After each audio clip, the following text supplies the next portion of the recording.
ሰላም ሰላም፣ እንዴት ነሽ? እስቲ ዛሬ ደግሞ ከስብሐት ገብረ እግዚአብሔር እግረ መንገድ ላይ ሰይጣን የሚለውን ላንብብልሽ። አዲስ ዘመን ላይ ይጽፍ ነበረ ስብሐት ገብረ እግዚአብሔር። እነሱ ጽሁፎች ተሰብስበው ነው የታተሙትና አጫጭር ጽሁፎች ተሰብስበው ታትመው ነው ሰይጣን ይላል። አንዳንድ ፈረንጆች ሰይጣን የለም እንኳንና ሰይጣን እግዜሩ ራሱ የለም የሚሉ ቢሆንም እኛ ግን ሰይጣን በረቂቅ ጥበብ ፈረንጆቹን ጉድ ሲሰራቸው እየተመለከትን ነው። እናም በጣም እየገረመን በጣም እያሳዘነን ነው። እጅ አዙር እኛንም እያከሰረን ነው። ሰይጣን ሳይንስና ቴክኖሎጂን ለብሶ ፈረንጆቹን በፋብሪካም በትጋት ገነትን እዚቹ ምድር ላይ እንትከላት አላቸው። የፋብሪካ ስራ ሰራተኛ ሁሉ በሰዓቱ በስፍራው እንዲገኝ ያስገድዳል። አንዲት ደቂቃ መዘግየት ክልክል ነው። ቤቴ ራቀብኝ፣ አውቶቢስ አመለጠኝ፣ አክስቴ ሞቱብኝ እና የመሳሰሉ ምክንያቶች ተቀባይነት የላቸውም። የፈረንጅ ኑሮ በሰዓትና በደቂቃ ታጥሮ ተወጥሮ እንደ ሸማኔ መወርወያ ውር ውር ማለት ሆነ። ገነትን ምድር ላይ መዘርጋት ካፒታሊዝም ነው። የካፒታሊዝም ዋነኛ ብቸኛ ዓላማ ትርፍ ማትረፍ ነው። የካፒታሊስቶቹ መሰረታዊ እምነት ውድድር ነው። ካፒታሊዝምን ገነት ምድር ላይ የዘረጋት በሰራተኛው መደብ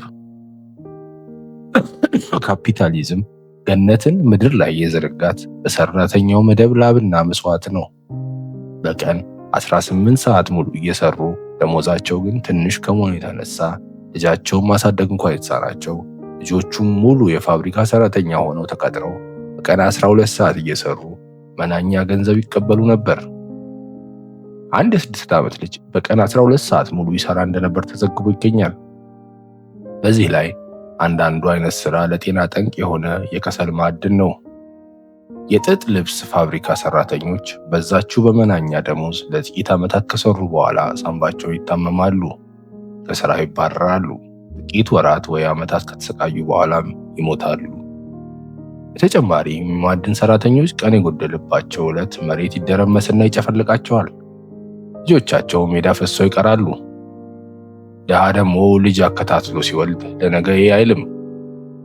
እንዲህ እያለ ሰራተኛው በፋብሪካ ምድራዊ ሲኦል ውስጥ እየተሰቃየ ለካፒታሊስቱ ገነትን በምድር ላይ ዘረጋለት። ግና ካፒታሊስቱ ባለ ንብረቷ ነው እንጂ ውስጧ ይኖራል ማለት አይደለም። እሱ የሚኖረው የገዛ ራሱ ሲኦል ውስጥ ነው። ገነቲቱ ተዘርግታለች እንጂ የሚኖሩባት የሉም ወይም ጥቂት ናቸው። ሰይጣን እኮ ምድርን ገነት ላይ እንገንባት አለ እንጂ ውስጧ ትኖራላችሁ አላለም። ካፒታሊዝምን የሚያንቀሳቅሰው ሞተር ትርፍ ነው ካልን መሪው ውድድር መሆን አለበት። ኩባንያ ከኩባንያ ጋር ይወዳደራል። አገር ከአገር ጋር ይወዳደራል። ወዶ ሳይሆን ተገዶ ሰራተኛውም ከሰራተኛው ጋር ይወዳደራል። የሥራ ቦታዎች ጥቂት፣ ሰራተኛ ግን ብዙ ነውና ኩባንያ ለኩባንያ ያለ ጥሬ ዕቃ ይሁን ለገበያ ሲሻሙና ሲወዳደሩ፣ ኩባንያ ለኩባንያ ለጥሬ ዕቃ ይሁን ለገበያ ሲሻሙና ሲወዳደሩ አልፎ አልፎ መጋጨታቸው አይቀርም። የአገሩ ሕዝብና መንግስት ጉዳዩን አጥንተው ውሳኔ ይሰጣሉ። ማትረፍና ማምረት መወዳደሩ ይቀጥላል። የአገሪቱ ሀብት እያደገ ይሄዳል። አገር ለአገር ደግሞ በበኩላቸው ለጥሬ ምርት ይሁን ለገበያ ሲሻሙና ሲወዳደሩ አልፎ አልፎ መጋጨታቸው አይቀርም። የዓለም ሕግና መንግስት የሚሉት ውሳኔ ላይ ፍርድ ሰጪ ወይም አስታራቂ ኃይል የለም። ወሳኙ ጉልበትና ብልጠት ይሆናል። ጦርነትና ዲፕሎማሲ። የካፒታሊስት ሀገሮች ውድድር ሁለቱንም የዓለም ጦርነቶች ያስከተለ። እዚህ ሁሉ ውስጥ ተጠቃሚው ሰይጣን ብቻ ሳይሆን አይቀርም። ሰይጣን አለ ብለናል፣ ቢኖርም ባይኖርም። እንበልና እኔ የአንድ ኩባንያ የቦርድ ሊቀመንበር ነኝ። ኩባንያው ዓመታዊ ትርፍ ማስገኘት አለበት። በዚህ ዓመት ግን ትርፍ ለማስገኘት 3000 ሰራተኛ ከስራ ማሰናበት ይኖርበታል። እናባራቸዋለን። ይህ ማባረራችን ስንትና ስንት ሰው ወደ ጭንቅ፣ ወደ ረሃብ፣ ምናልባት አንዳንዱንም ራሱን ወደ መግደል ሊያደርስ ይችላል። እንዲያም ሆኖ ግን በዚሁ በማባረራችን ኩባንያችን 3% ትርፍ ያገኛል። እዚህ ላይ ነው ቁም ነገሩ። በዚሁ መስመራችን ከ5 ሌሎች ኩባንያዎች ጋር አፋጣጭ ውድድር አለብን። ካልቀደምናቸው ይቀድሙናል። ለነዚያ ከስራ ላሰናበትናቸው 3000 ሰዎች በደሞዝ መልክ ልንከፍል የነበረውን ገንዘብ በሌላ ጉዳዮች ላይ ይውላል። ተወዳዳሪዎቻችንን ልንቀድማቸው ያስችላል። ምክንያቱም በየዓመቱ እድገት ማሳየት አለብን። የካፒታሊስት ሀገር ሰራተኛ ትጉህ ታታሪ ቢሆንም ኩባንያው ሰራተኛ መቀነስ ስላለበት ብቻ ከስራ ሊባረር ይችላል። ኩባንያዎች እየተወዳደሩ ዓመታዊ እድገት፣ ሀገሮች እየተወዳደሩ ዓመታዊ እድገት። ማን ያድጋል፣ ማን አያድግም፣ ማን ይከብራል የሚወስነው ገበያው ነው። አቅርቦትና ፍጆታ፣ ግዥና ሻጭ። ምርት ማደግ አለበት። ከአንድ 30 ዓመት በፊት ይሆናል እንዲህ የሚል አነበብኩ። ዩናይትድ ስቴትስ ገበያ እንዳያራክስባት ስትል 3 መርከብ ሙሉ ስንዴ ወደ ባህር ደፋች። ገርሞኝም አላዋራው። ፈረንጅ አስፈላጊውንም ምርት አላስፈላጊውንም ምርት ሲያሳድግ በዚህ በኩል ሰይጣን ሌላ ጉድ ሰራው። የፋብሪካዎቹና የመኪናዎቹ ጭስ አየሩን እየበከለው ሄደ።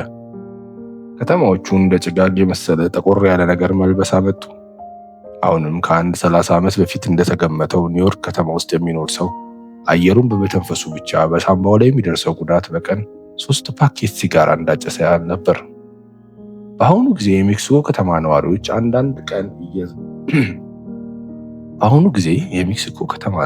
አንዳንድ ቀን አየሩ መርዛማ ከመሆኑ የተነሳ 1-2 ሰዓት እንኳን ሳይማሩ ወደ ቤታቸው እንዲሄዱ ይለቀቃሉ። የአየሩን መርዛማነት ለመከላከል ፊታቸው ላይ ጭንብል ወይም ማስክ ያደርጋሉ። ቶሎ ቤት ይገባሉ፣ የውጭውን አየር ለመሸሽ። የቶኪዮ ከተማ እግረኞች ሄደው አየር ሲያጥራቸው መንገድ ዳር የተተከለ ማሽን ውስጥ ሳንቲም ይጨምሩና ኦክሲጅን ይተነፍሳሉ። ከዚያም መንገዳቸውን ይቀጥላሉ። እንደገና አየር ካጠራቸው እንደገና ሌላ ማሽን ውስጥ ሳንቲም አጉርሰው ኦክሲጅን ይተነፍሳሉ። እንደ ሳይንቲስት እንዳለው እቺ ነገር የብር እኔ አላርፍም እኮ እስቲ ቆቼ ጋር ስባት እኮ እየሰከተን እንደውም ቢል በኔል ቀጥልስ። አንድ ሳይንቲስት እንዳለው አካባቢያችን ሲበዛ ከመለወጣችን የተነሳ ውስጡ ለመኖር ራሳችንን መለወጥ ይኖርብን ነው። ፋብሪካዎቹ ዕቃዎችን በሚያመርቱበት ጊዜ አብሮ አላስፈላጊ መርዛማ ነገሮችን ጭምር ስለሚያመርቱ እነዚህን መርዛማ ነገሮች በቧንቧ ወደ ወንዝ ወይም ወደ ባህር ይጨምሯቸዋል። ወንዞቹና ባህሮቹ ተመርዘው አሳዎችና ሌሎች የውሃ ውስጥ ነዋሪዎች አለቁ። አሁንም ወንዞቹና ባህሮቹ ቆሸሸው ግማሽ ሕይወት አልባ ሆነዋል። መቼ ይሄ ብቻ! እንግዲህ ምድሪቱን ከዚህ ከምንተነፍሰው አየር በላይ ዙሪያውን ኦዞን የሚባል ነገር ሸፍኖታል። ይህ ኦዞን ከፀሐይ ከሚመጡብንና ማንንም ፍጡር ከሚጎዱ አልትራቫዮሌት ከተባሉ ጨረሮች ይከላከልላል። አሁን ይሄ ጋሻችን የሆነ ኦዞን በሰሜን በኩል እየሳሳና እየተበጠረቀ እየሄደ ነው። በፋብሪካዎቹ መርዝ የተነሳ ምን አይነት ኬሚካሎች ኦዞንን እየቀደዱት እንደሆነና እንዴትስ እነዚህን ኬሚካሎች መቀነስ እንደሚቻል የታወቀ ነው። ነገር ግን ማወቅ ሌላ ማድረግ ሌላ ሆነ። ፋብሪካዎቹ ተስማምተው ተጨማሪ ወጪ ቢያወጡ ይቻል ነበር። ግን ማን ያስማማቸው? እንዴት ያስማማቸው? ፋብሪካዎቹ የማምረትና የማትረፍ ውድድሩን መቀጠል አለባቸው። ኦዞኑም እየሳሳ መሄዱን ይቀጥላል። እንግዲህ እነሆ መጀመሪያ ሰይጣን የሰውን ልጅ ከገነት እንዲባረር አደረገ። ከገነት ወጥቶ ምድሪቱ ላይ እንጀራውን ይበላ ዘንድ ለበሽታ፣ ለእርጅና፣ ለሞት እንዲዳረግ ዘንድ ሆነ። ቀጥሎ የሰው ልጅ ሰለጠነ። ንግድና ኢንዱስትሪ ተስፋፋ። ጦርነቶችም ተፋፋሙ። ሃይድሮጅን ቦምብ የሰው ልጅ ከምድር ላይ እንዳያጠፋው የሚል ስጋት መጣ። በዚህ በኩል አየሩ፣ ውሃዎቹ በመርዝ ተበከሉ። በዚህ በኩል ለምርት እድገት ለትርፍ ሲባል የፈረንጅ ልጅ ልብ ውስጥ ይጠፋ እየተጣደፈ ቀልቡ ጠፍቶ የአኗኗር ጣም ረስቶ ሕይወቱ የፋብሪካ ባሪያ ሆነች። በሌላ በኩል የኦዞን ቀዳዳው እየሰፋ ሄደ። ሰይጣን ባለፈው ከገነት እንዳስወጣ ነው፣ አሁን ደግሞ ከምድሪቱ ገጽ ሊያጠፋን ጥቂት የቀረው ይመስላል። ሰዓሊ ለነ ቅድስት መጋቢት 4 1986 ወይኔ ግባት እኮ የምሬን ነው። እውነትን ያው ኦዞን ራሱ መሳሳቱ አሁን ተሰማኝ ታውቂያለሽ። የአጥንት መሳሳት ነበር የሚያሳስበኝ።